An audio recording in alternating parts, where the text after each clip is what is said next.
atWork Australia would like to acknowledge the traditional custodians of the lands and pay our respect to elders past and present. This podcast is being recorded in the southwest and Western Australia, which is land of the Noongar people.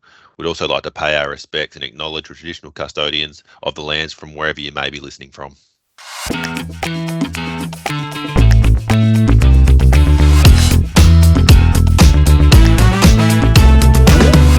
Hello and welcome everyone to another episode of Candid Conversations with Shaun. In this episode, I speak with one of atWork Australia's incredible clients, Natalie. Before meeting Natalie, I had a little understanding of what diabetes was, but because Natalie was so open and shared so much information about what it's like to live with type 1 diabetes, I feel like I have a much greater understanding of her health condition now. So please tune in. I really think you're going to enjoy this episode. And as always, to find out more information about anything we discuss, please refer to the links in the show notes.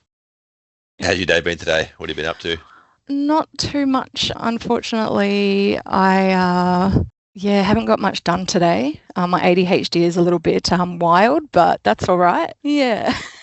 If you don't mind me asking, can you tell me about your ADHD and how that affects what you're getting done? The main thing is it affects your executive function. So like this morning when I woke up, I was making breakfast, but also making my dog his food and his medication he needs to take. And I just kept on walking from one end of the kitchen to the other. Like, what am I doing again? What am I doing again? Or it's also like I could sit on the couch and know I need to do things, but I can't physically get up and do it. And you start panicking. I'm like, I've got things to do, but you just can't get the ball rolling on it. And it's not like you're lazy. It's just like, it's crippling. It can be really bad. And some days are worse than others, but today it hasn't been too bad. I've done some like housework and stuff, but I need to take some photos for work, but there's no deadline on it. I think that's where I struggle when I don't have a deadline. Yeah. And it's left up to me. It's kind of like, don't do that. I need structure. Yeah. Internal battle with yourself. I'll just do that later. That's next week's job. If I have to do something for someone, I can always do it. But for me, no. I think we all have a bit of procrastination. That's like every day. It's like, especially once you finish work, it comes to your own time. I can do that later. It's no big deal. It'll get done. Exactly. Weeks later, it still hasn't been done. I'm shocking at it. Yeah. But thanks so much for agreeing to take the time to come and have a chat with me today. I'm really looking forward to learning more about your journey and your experience with atWork Australia. That sounds real cool. Do you mind sharing a bit about yourself, where you come from, a bit about your employment history, what you do for work now, what you've done for work in the past? Well, I pretty much, when I left school, I didn't go on to study anything. I just didn't feel like I had the capacity to study. I didn't feel smart enough. I also, in grade 12, was diagnosed with type 1 diabetes, and being diagnosed later in life is really hard because you're, on one hand, you're becoming an adult and you've got this freedom, but on the other hand, you're babied again, and kind of everything you do is kind of monitored because it's a new disease. And so I kind of just worked some retail jobs, some office jobs and whatnot. But yeah, my 20s was pretty hard though, trying to balance work and my health. I just remember I worked for a bank, like in the office, not customer facing. And I'd spend my lunch breaks under my desk for an hour just being sick. And so it was pretty rough to have any kind of career. So, yeah. And were your colleagues aware that you were spending your lunch break under your desk sick? Were they not asking questions, or were they curious what was going on? Kinda.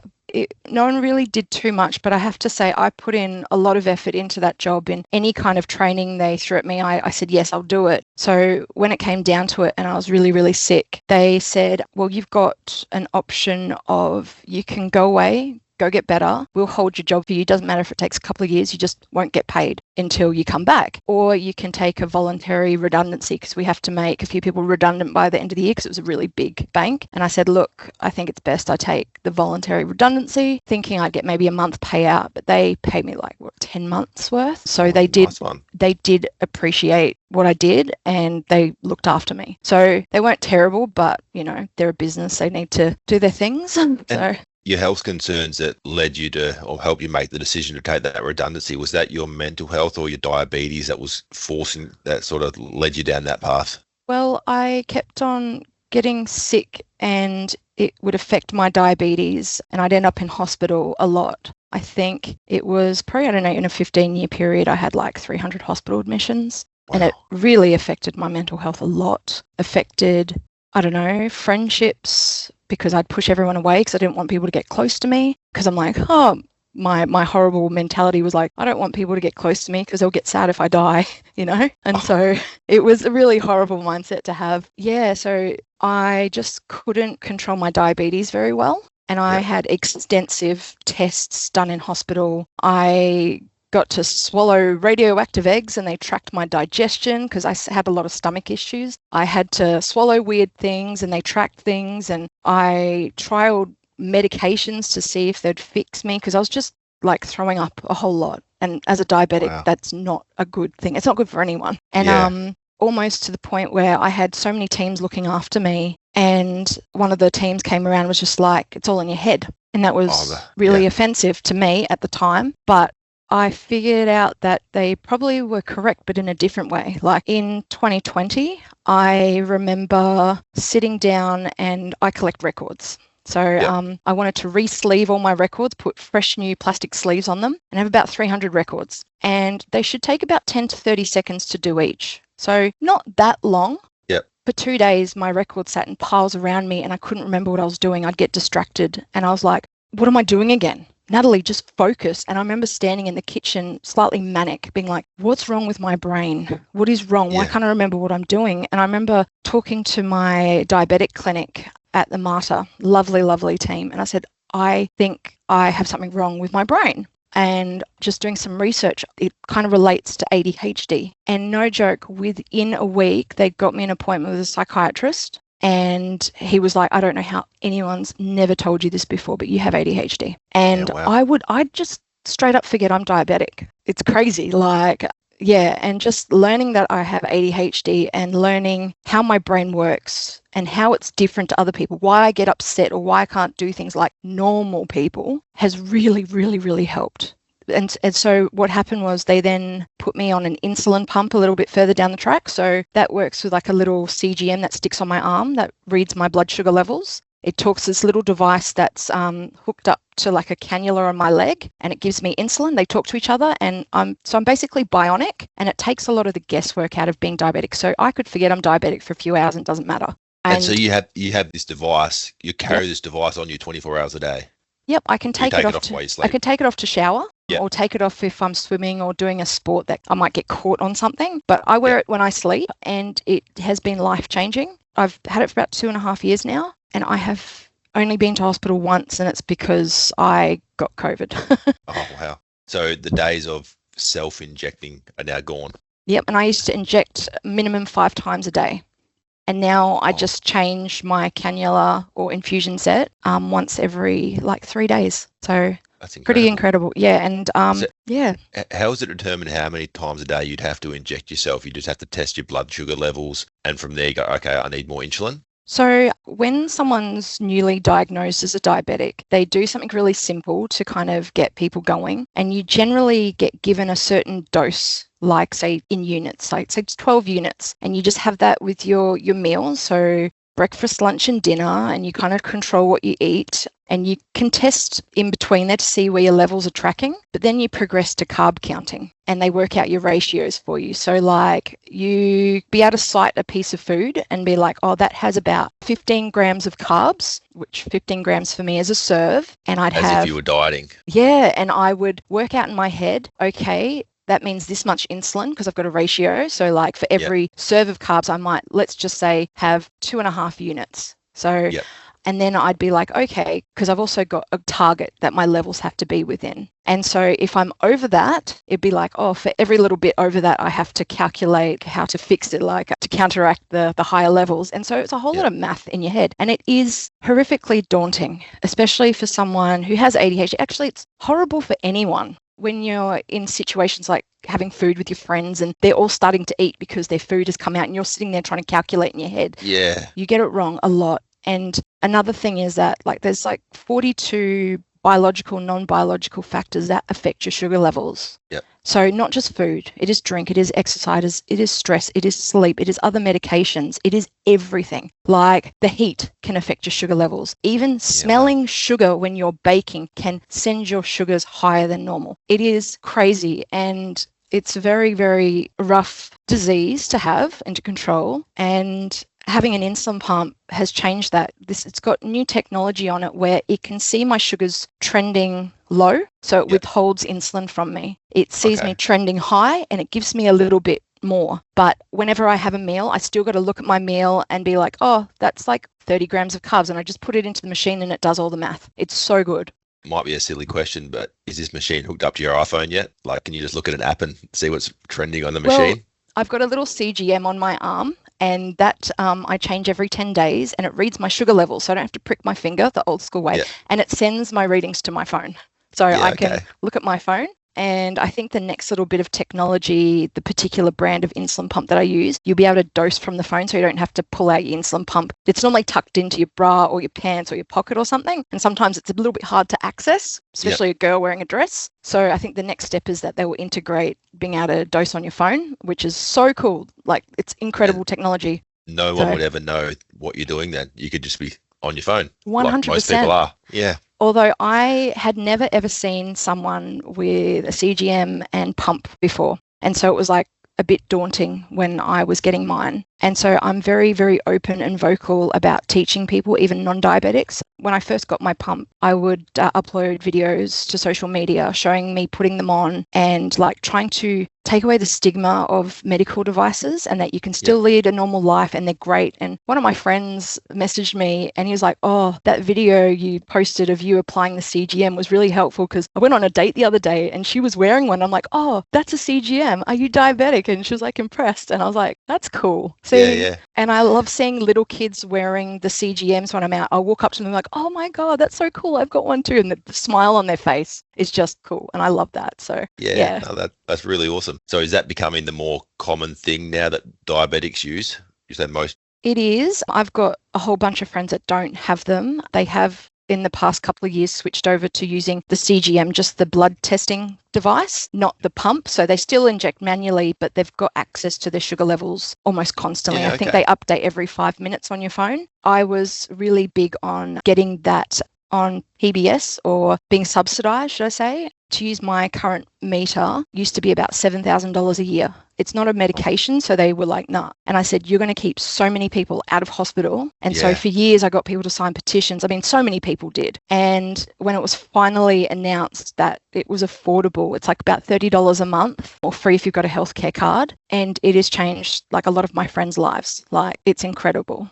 I guess it's just making your life as so-called normal as possible, where you could be out and about and not have to be worried about testing yourself, pricking your skin, injecting yourself. Yeah. Well, I had one lady yell at me in a park when she saw me injecting once, because I was told by my doctors, don't go to a toilet and do it. That's dirty. Don't do that.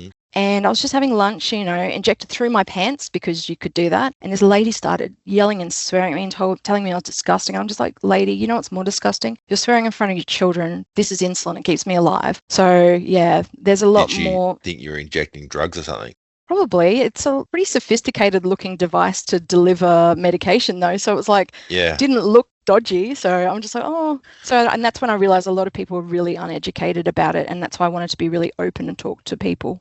Well, that's part of the reason why we're here today, to talk about it. I'm sure a lot of people, they have a basic understanding of what diabetes is, but they're not really sure the intricate details of how it can impact a person's day-to-day life. Yeah.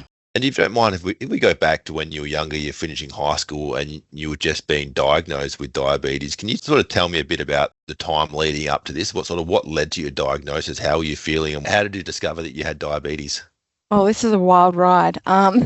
My diabetes is autoimmune, and it's funny because you can pinpoint it and trace it back to how I actually got it, which is not normally the case. So in grade 10, I used to play soccer, and one of my best friends played on the same soccer team as me, and I forgot my drink bottle because we went off to another school to play. And so she let me drink from her drink bottle, and she didn't tell me she had glandular fever. And I unfortunately got glandular fever and acute tonsillitis And what normally happens with glandular fever is you get chronic fatigue afterwards and can hang around for a few years. And normally with the chronic fatigue, you have a low immune system as well. So sometime between then and grade 12, I must have picked up like some kind of virus or something. And I was unfortunate enough for it to attack my pancreas. So by grade 12, I remember I would fall asleep in every class. I could barely walk up the stairs to go to my classes. And my teachers make fun of me because I just fall asleep all the time. Like, Natalie, wake up. And I was like, oh, I don't know what's wrong with me, Then I was doing biology in grade 12. And I was on the bus home and I decided to flick through my textbook and see what we were studying later on in the year, just curious. And the first page I landed on, and I remember exactly what bus I was on. It was the 120 and it stopped at Nathan Campus, Griffith Uni. Exactly. I know where it was. And I looked at the page and it was about type 1 diabetes. And they were talking about the symptoms. And it was weight loss, extreme thirst, frequent urination. And I'm like, I'm experiencing that at the moment. That's crazy. And I remember getting home and I'm like, Mum, can you take me to the doctor? And I don't think I'm well, And so she did. And turns out I'm type 1 diabetic. So you were right. Yeah.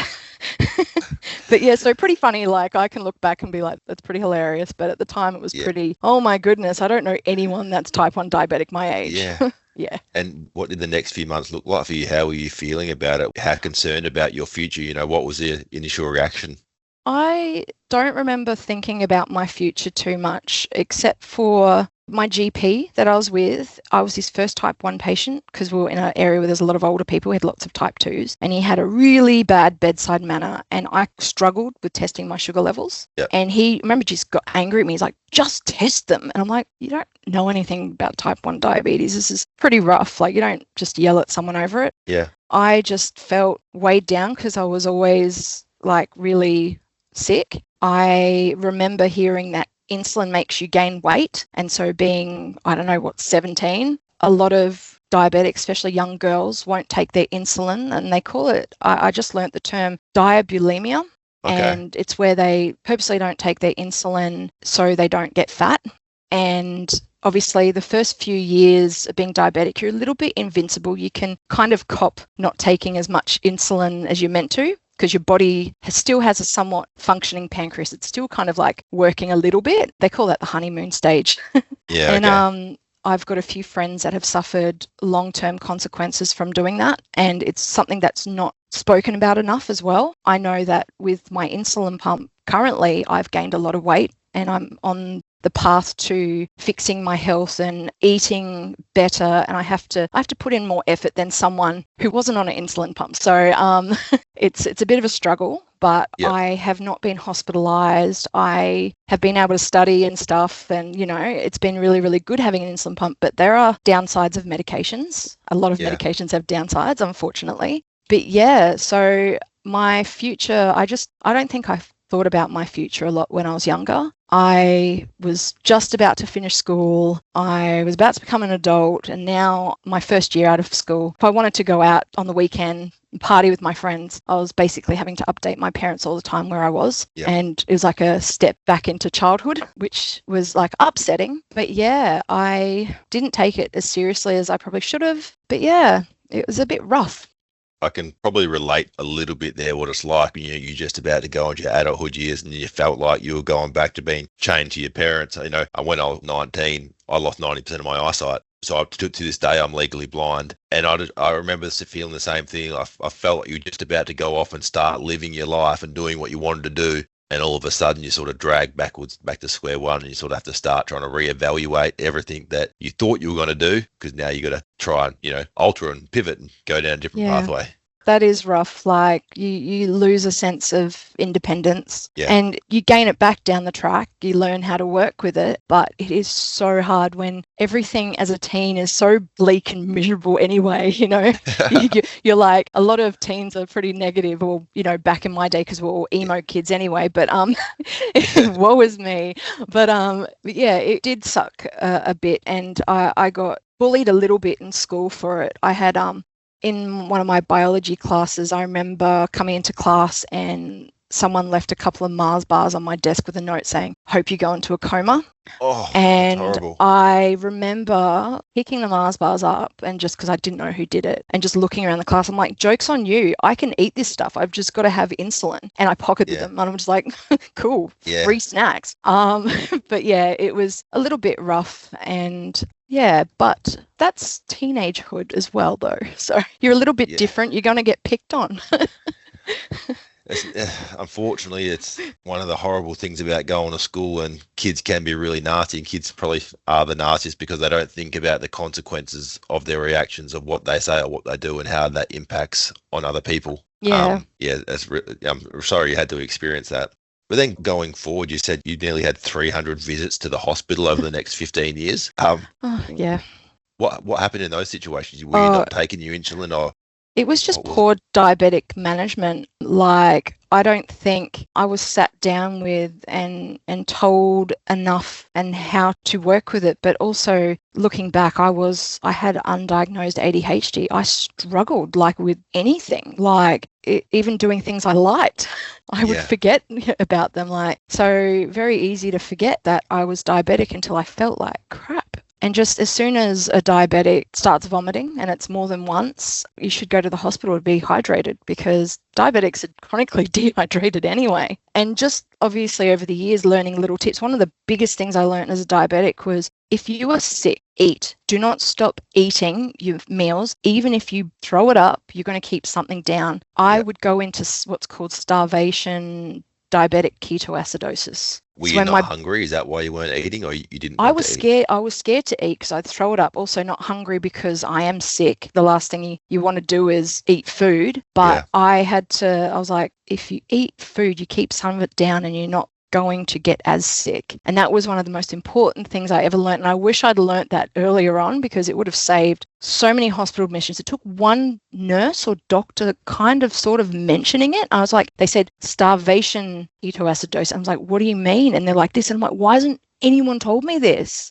And it's a lot of discovery. I mean, I don't hate our healthcare system. It has done a lot for me. They've kept me alive, and I'm very grateful for all the support that I've got. And a lot of it, there was no out-of-pocket expenses for me here, but there's little things, just little things that need so much more improvement. Yeah, it sounds like you've been on an absolute roller coaster of a ride. And, now these days, how do you handle your ADHD and your diabetes? Do you think maturity's probably helped you to stay on top of it a bit more as well?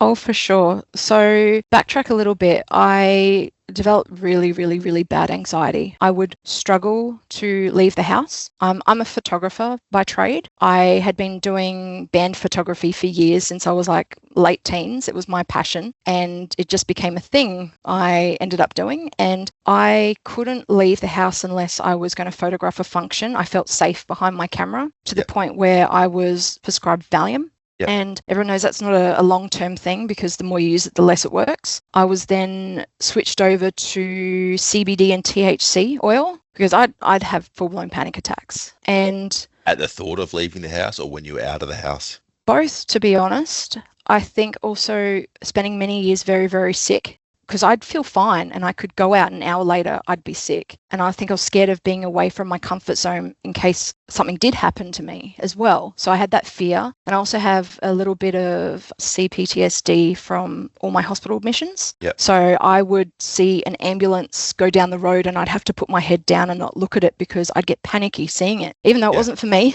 And it was really, really hard. But one of the biggest things that changed that, and I don't take CBD and THC oil or Valium anymore, was in 2020, I started doing Brazilian Jiu-Jitsu. Yep. And incredible for mental health, incredible for discipline and structure. And that really helped with my anxiety and my ADHD, I believe. I learned how to structure my day, because you got to show up to classes. I took so much care in looking after my gi, so my uniform, washing it, keeping it white, folding it. It was like I had routine in my life. And it was so important. I tell people, if you've got bad ADHD or anxiety or mental health, please think of starting a martial art. It's incredibly powerful. Yeah.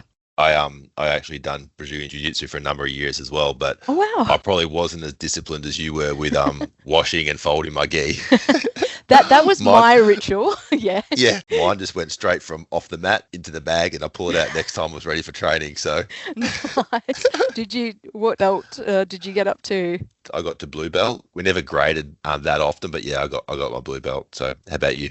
I am blue belt one stripe, but Nice, unfortunately, with all congrats. my study, I did the typical blue belt thing and I stopped. But the plan is to go back. I've had a few just health issues, like I've had really, really low iron. So Yep. I couldn't even do yoga, which I love because I felt like I was going to pass out. So I'm actually working with my GP and a naturopath at the moment, getting all my vitamins and minerals. And so I can go back to training because I am so sad that I'm not there training with my family at jiu-jitsu. I want to get my purple belt so bad. Like Yeah, I yeah. need it for my mental health. So but yeah, that's my next goal.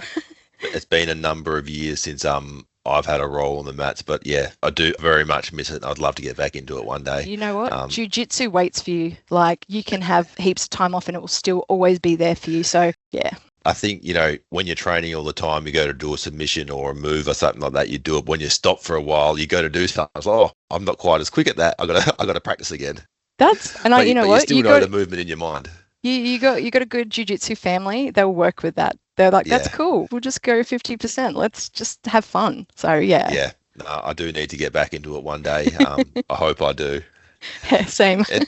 And I can go back. So from all of your health conditions, your diabetes and your mental health concerns, how did that then impact your ability to find employment? Oh, it was hard. I've spent a good portion of the last few years not working, but also the couple of years in that I was studying full time. It was hard because I didn't want to work because I was scared I was going to let my employer down because I was going to get sick and end up in hospital. I was getting sick every couple of weeks. Sometimes I'd be in hospital for a day, sometimes I'd be in for a week or more. Yeah. And that's incredibly hard because people say they're okay with it, but they're not. They straight up are not okay with it when it's happening. And it's very Have, disheartening. have you had a bad experience with an employer in these situations? I had a bad experience with an employer. I won't go into any details because they're a wonderful company as it is, but they knew I was in hospital and were really rude to my dad because I couldn't talk, I couldn't communicate with Yeah. them at the time. And they basically gave him grief that I was a fully grown adult and I should handle my own affairs, not him. And I was just like, it's because of this Wow. workplace I'm actually in hospital at the moment. Yeah.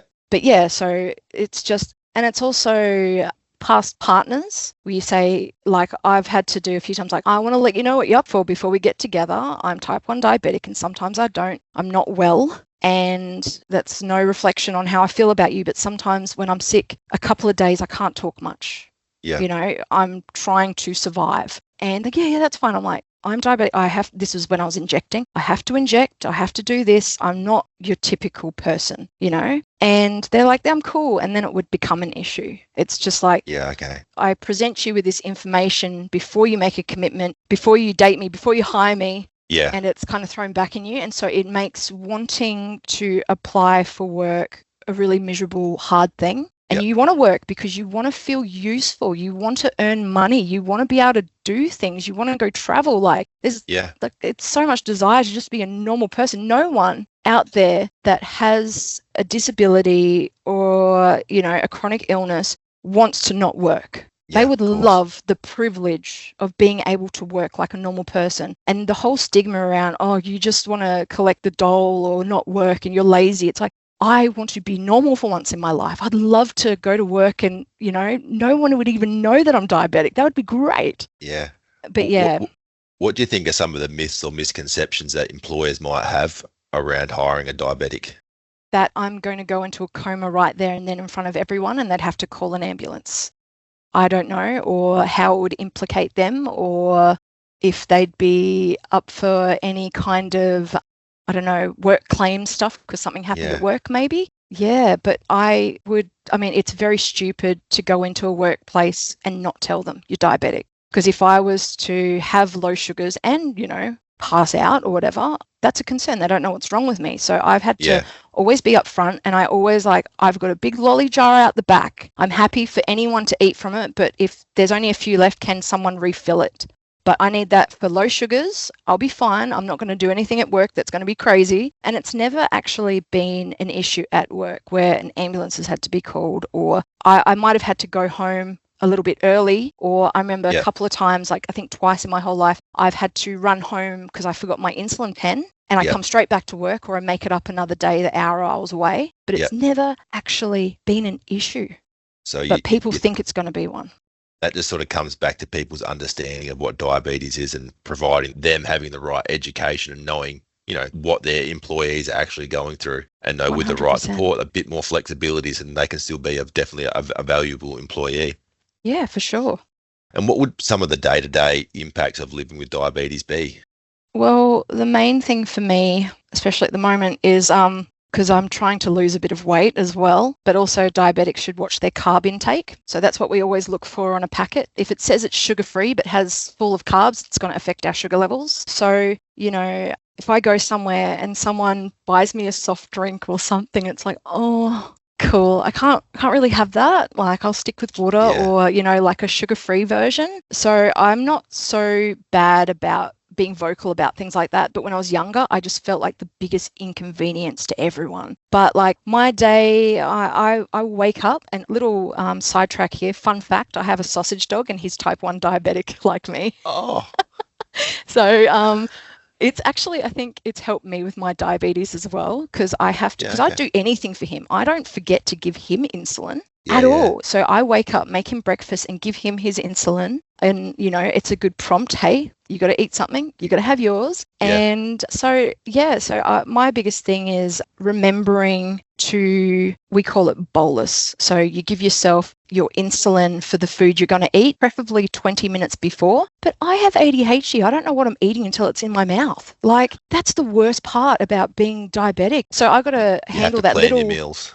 I have to plan my meals, and if not, it's not a terrible thing to have it at the same time. But sometimes it'll be like, oh crap, it's been half an hour and I ate half an hour ago. I should have my insulin. But that's probably the worst thing I experience now with a pump. Yep. Or actually having something attached to you 24/7 can be really frustrating. It's not always a concern, but just you get caught on things sometimes, because I bought the wrong infusion sets the other day. So these are 120 centimeters long, these cords. Yeah. And so they get caught on everything. My insulin pump, you can select what alarms go off on it. So if I'm starting to go high, if I'm starting to go low, there's about 1 million different alarms you can set for it. So it will tell you, hey, this is what's happening. Have a look and see if you want to fix something now. And I've got mine set on very, very tight targets because I'm trying to get better at being diabetic. Yep. And I am definitely suffering what they call alarm fatigue. And so I just get angry when I hear it, and I want to throw this thing across the room. I don't, because it's worth $8,500 and it keeps me alive, but it's a whole thing. And diabetic fatigue is a thing as well. You just get over it. Yeah. I'll see that a week that I just don't even care about properly carb counting, and I'll just have a horrible week, and then I'll get back to it. And it's not a horrible thing to do. A lot of diabetics think other diabetics are perfect. Yep. No one can have perfect sugar levels at all. So I guess you just got to do the best you can 100%. As often as you can. Exactly. And there's nothing wrong with starting each day fresh and be like, cool, I'm going to start again today. That's fine. Yeah. That's fine. So, but yeah, it is frustrating having a thing attached to you. More so in the beginning, I felt restricted, and I felt, very different. And I think that's why I didn't get one when I was very young, because, when you're young and impressionable, you think everyone's judging you for having medical equipment. And tell you what, you're attached to something, but it is freeing. Yeah. When I first acquired my vision impairment, I was always quite, what's the word? If I go out into a public place and someone comes up and talks to me and I don't know who it is, I was always quite embarrassed to say, oh, who is that? Or if someone makes a comment of how close I look at my phone, that would frustrate me. But years later, now I'm more mature, it's water off a duck's back. If someone comes up and starts talking to me and I don't know who it is, I say, sorry, I can't see your face. Or someone says something to me when I've got my phone up close, they say something I really don't care. But I think that's just me becoming more comfortable with my disability as well. That's a really good thing about getting older as well. You become liberated somewhat about what people think of you. It's really freeing. And I think of course. in general, even people without any kind of medical disabilities or, chronic health issues, seeing young people like grow up, and I'm like, just wait till you get to this age, you're going to care so much less about what people think, and it is so good. But so from listening to what you say as well, it sounds like you've made a network and found friends who also have the same condition as you have. I'd say for me, when I acquired my disability, for a number of years I'd never actually met or spoke to another person who has a vision impairment. And then the first time I did, I was become friends with this guy, and we just started chatting about all the different things that we experience with our disabilities. I'm like, yes, I know exactly how you feel. I know exactly how you feel. And it's like no one else understands that because they've never lived that. Do you find that when you obviously made friends who have diabetes as well? 100%. I've got a lovely friend, and he's diabetic too. And we actually coined the term candy capped, like lolly, like candy capped. Yeah. That's what diabetics are. And we found it pretty funny. I've also followed this chick. She's about 10 years younger than me, and she lives in New South Wales. And it's just really wholesome. We talk sometimes or about like little issues we're having. And I know she's had some eyesight issues and she's really scared about, and just telling her some things, just go to the doctor, don't be afraid of it. And just seeing her kick goals with her diabetes is really wholesome. And like when she got her CGM, I was like, yes, this is amazing. I've got a few people, not like a whole bunch of like close friends, but I follow some people on social media. And I remember probably last year, I was at my local Westfield shopping centre, and I saw this girl.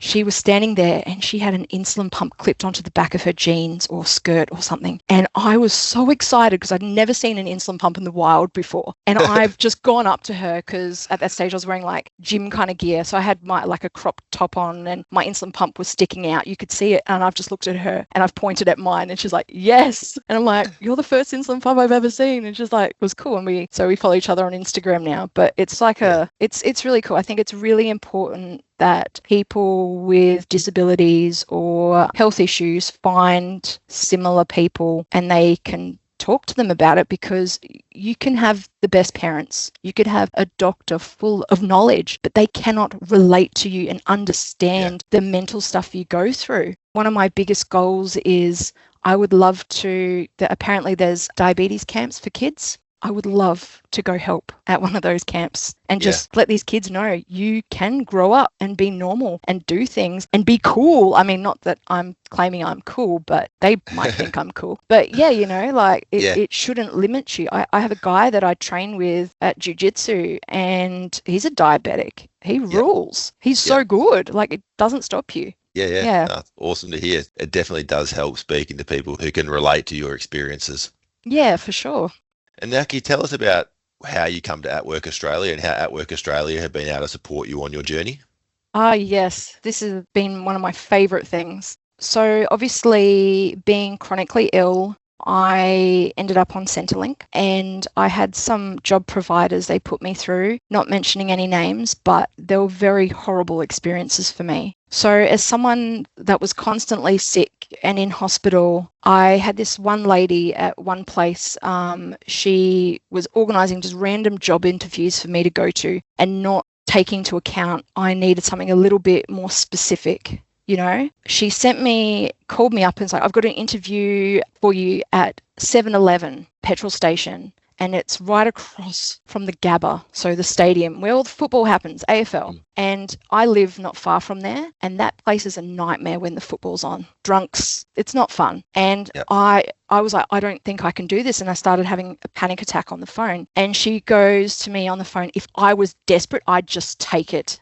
And I'm just like, you're rude. And I had to go along, and I went along. And while I was in that interview, a fight in the middle of the day broke out in the 7-Eleven, and the position was for a graveyard shift. As a female that's diabetic and not well, that's just horrendous. And that's not cool at all. And so I had a couple of places like that just didn't care. And I just wanted to meet quotas and, that kind of thing. I was eventually put through to atWork, and really, really good support. Not pushy, really wanted to understand me and what was going on with me and support me. They always ask, how can we support you? Is there anything we can do for you? Really incredible. And I had just been diagnosed as having ADHD. within a week of having that diagnosis, they've turned around and said to me, hey, there's an opportunity for you to do a Cert 2 in kitchen operations. And I love cooking. Like, I love cooking. I love baking. And like, do you want to do it? It'll be for free. And I was just like, I don't know if I can study. I've never studied since I finished school. Like, I don't think my brain is able to do that. I don't think I'm smart enough. And they're like, oh, you should do it. You should do it. And I was like, you know what? Nothing to lose. It's not like a very long course. And I ended up smashing that course so fast. The teacher, he, because it was during like COVID days, we were working out of the Salvation Army kitchen. And so we're getting, instead of working with normal kitchens where you'd learn your Cert 2, we were getting all the donations of fruit and veggies every day from like the Woolies and Coles and stuff. And so we had to come up on the spot with like what we're going to make for people to eat. And it felt really nice being able to cook for people in need, for one thing. Yeah. But I ended up finishing this course and my teacher was just like, do you want to like teach these kids how to make any kind of dessert, you know? And he's like, oh, if you ever want a job, you should work with me. And we got along really well. And I ended up getting the class award. We went out for lunch when we finished the course and I got presented with a nice set of knives, which is... congratulations. I was like, oh, I'm actually not too bad when I can concentrate and put my mind to something. And it was really, really incredible. I got top placement for my apprenticeship because I was going to do my chefing apprenticeship. But unfortunately, as a 30-something female with a chronic health condition, didn't turn out too well. I ended up in a coma in hospital and got told I wasn't allowed to work for a year after that. And what caused you to go into that coma? Again, this was pre-insulin pump and working long hours in a big hot kitchen, not feeling like I had any time to have breaks. Yeah. And it was kind of like oh, you're allowed to have breaks, you know, we never said you couldn't. I said, yeah, but when people are like, we got to get this done before this time, you know, it's kind of like, yeah, you know, if I was to walk off the floor now, everyone would get mad at me. Yeah, it's a very time sensitive and you're trying to get the meals out on time. Kitchens are toxic environments. And I don't know why they're still like that, but I'm and grateful. Why do you think that is? I don't know, but like dude culture with apprentices. Like I remember walking into the kitchen and the head chef would say good morning to everyone. I'd say good morning to him and he'd ignore me. Like, I don't know, the whole tradition of initiating an apprentice, you know, treating them like crap. Like, I don't like that. And it's not because I'm sensitive millennial. It's just you don't do that to people. What's the purpose? What's the benefit of that? There is none. There is none. Like, if you foster a caring, wholesome working environment, you get better work out of your employees. Like, when you're told you're doing a good job and you're doing something, they want to do work. You know, if you never hear back any kind of feedback and you just get told all your bad things, but they never, you know, talk about your good qualities, you don't want to put in the work. Like, I don't know why people don't understand that. But yeah, unfortunately, that's still alive in a few work industries. So I got sick on a weekend and my sugar levels were fine. The next day, I didn't come down for breakfast and lunchtime. Rocked around and my dad's like, oh, she's still in bed. Let's go check on her. I was non-responsive. And so my father had to call paramedics and they rushed me to hospital and they had to perform a surgery. So I got a huge scar from like just on like my belly button right all the way up. So they had to cut me open and make sure I hadn't got blood clots or organ failure.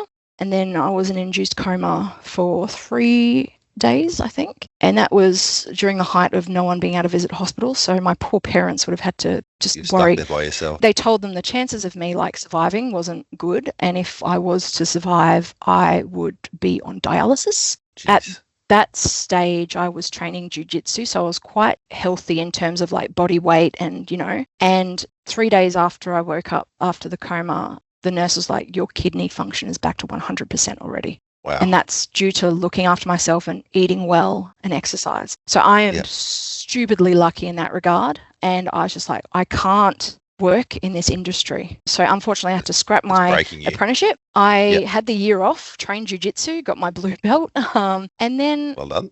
An opportunity came up to do my diploma in photography and digital imaging. Yeah. And I'm a And photographer. again, this is what atWork Australia helped you with Yep. this I was course. just going to say they fully supported it and they were like, you should do it. You should 100% do it. You've been a photographer for years. Why not get the qualification? And I was so nervous because this involved more than doing a Cert 2 in kitchen operations. It was assignments, proper assignments, you know. It's in line with your passion and what you wanted to do. Yeah, so they gave me a lot of pep talks and I went for it and I did it. I got a bunch of awards. I got Graduate of the Year and teachers turned around and said, you should become a teacher. And I was like, what's the next step there? They're like, get another diploma. That's going to be really handy if you want to become a TAFE teacher. And so with atWork Australia, they encouraged me and supported me. And I ended up doing my diploma of graphic design last year. No experience in graphic design prior to that, but it teams well with photography. I ended up getting TAFE Excellence Award for that. And then again, with the support of atWork Australia, I ended up doing my Cert 4 in training and assessment in 7 weeks at the start of this year. I'm still obviously in contact with atWork Australia. I'm doing contract work. I'm a product photographer for a company at the moment, just waiting for a teaching position to open up. And what does a product photographer do? So normally, I don't know if you've ever been on a website shopping for things and you get those like pictures of products and they've got the white background and it just focuses on every aspect of the product. I think they call them e-commerce kind of pictures. So like white background. So I take those high quality images, I retouch them because you would not believe any product you're given, it could be brand new out of the box, but when you take a high quality picture, you can see every speck of dust on it that is picked up from the packaging. So I just make them look really nice for the internet. So I retouch, take the photos. And yeah, so it's for a company that does all merchandise. So a company might want hats, drink bottles, coffee mugs, bags and all those kind of things. Like, you know, when you buy a car, sometimes they give you like a key ring and something. Yeah, so they deal with all that kind of stuff. And they've got to showcase the products in all the different colorways online. And so, yeah, so that's what I do currently. It's pretty cool. Do you go to their warehouse or to their offices to take the photos of the products? I have got in my spare room a little product photography setup. So I will go in maybe once a week and go pick up a whole bunch of items, photograph them, and then drop them back and pick up some more stuff. So I don't even have to work in the office, which means I can work at 2 a.m. if I really wanted to. So yeah, it's pretty cool. Yeah, no, that sounds amazing. And congratulations on all your achievements. And I'm sure soon the teaching opportunity will come up and you'll be working in the field you've been training towards. Yeah, I have to say Mikey from atWork Australia has just been one of the coolest and calmest, most helpful people I've come across. And like, if I just needed an ear to vent to, like, he's just been so lovely. The whole team that I've worked with at atWork has been great. It's just a place I don't dread going to when I have to do in-person appointments or even talk on the phone. I look forward to it. It's a really great environment. I'm glad you've had such a positive experience with atWork Australia. I'm sure you're going to go on to achieve all your goals. What would your advice be to other people out there who might be trying to overcome their own health concerns or disability and might have fears about engaging with an employment service provider or even just trying to find employment in general? Well, first of all, if they're struggling to maybe find employment or need guidance, I'll get them to ask if they could be put in touch with atWork Australia because you guys have been extremely helpful for me. I would suggest joining groups or forums. Like I'm part of Type 1 Diabetes Australia and you can reach out and ask questions. Like I saw one guy post the other day, he wanted to work out in the mines, but he's type 1 diabetic and, you know, just wanted information and people gave it to him. Like you could have a really good friend circle and good family, but they can't help you with that area very well. You need to find people that are living your experience is the biggest thing. You need to be open with your employers because if you don't tell them something they'll find out later down the track, they might resent it. And that's not on you. It's pretty crappy of them, but like being open is really good. And you know what? If they don't hire you based on being diabetic or having a disability, you don't want to work for them in any way because they're going to discriminate against you somehow. You don't want to work in an environment where you feel, you know, out of place. So be open, be proud, own what you live with. I don't shy away from telling anyone I'm diabetic. Everyone knows. The biggest thing is you got to let your employers know what can happen to you. Like, here's the worst case scenario. It's not going to happen, but here, write down a Word document of like a little dot point thing to give to someone because people don't remember if you just tell them.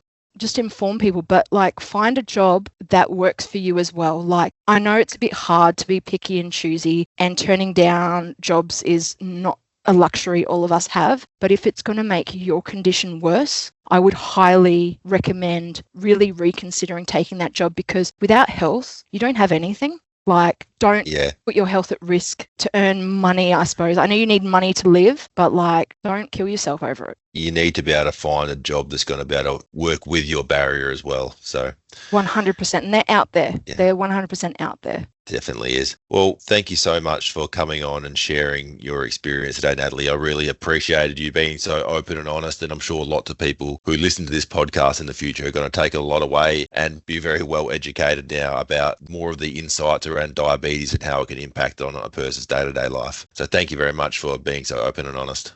Well, thank you for having me. Thanks everyone for tuning in to another episode of Candid Conversations with Shaun. I really hope you enjoyed this episode. Natalie was very open about speaking about her health conditions and the journey she has been on over the past few years. So thank you very much for being so open, and I'm sure lots of people are going to take a lot away from hearing about your experience of living with diabetes and ADHD. If you're liking these episodes, please be sure to click like and subscribe. See you next time.